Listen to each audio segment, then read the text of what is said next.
Guys, today magluluto po tayo ng pork hamonado. Ang gagawin po natin, ayan, first ang gagawin natin, ayan, imamarinate natin siya sa pineapple. Yung juice lang ng pineapple ang ating ilalagay. At mamaya, ito yung ating mga ingredients para sa ating pork hamonado. Meron tayong sugar. Usually, brown sugar talaga yung ginagamit ko. But, wala akong brown sugar, kaya white sugar nila yung ginamit. Itong garlic, black pepper, and pwede rin kayong gumamit ng buo or yung durog. Pero mamaya, magagamit pa din tayo ng durog. And itong cubes, pork cubes. Pero kung hindi kayo gumagamit nito, skip nyo na lang. Gamit na lang kayo ng iba na gusto nyo pampalasa.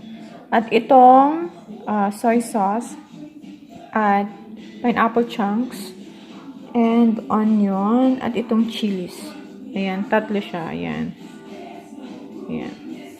Tapos ito na rin yung ating pork kanina na minarinate natin sa pineapple juice. Ito. Gagawin natin, ipiprituhin lang natin muna siya. Ng oil, mantika.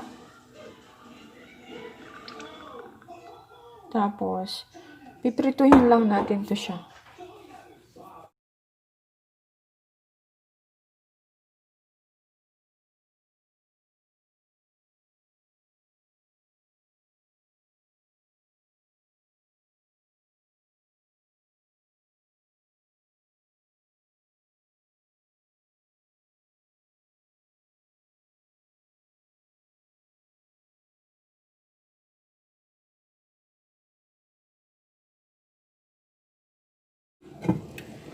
Ayan, ipapadry lang natin yung tubig, guys.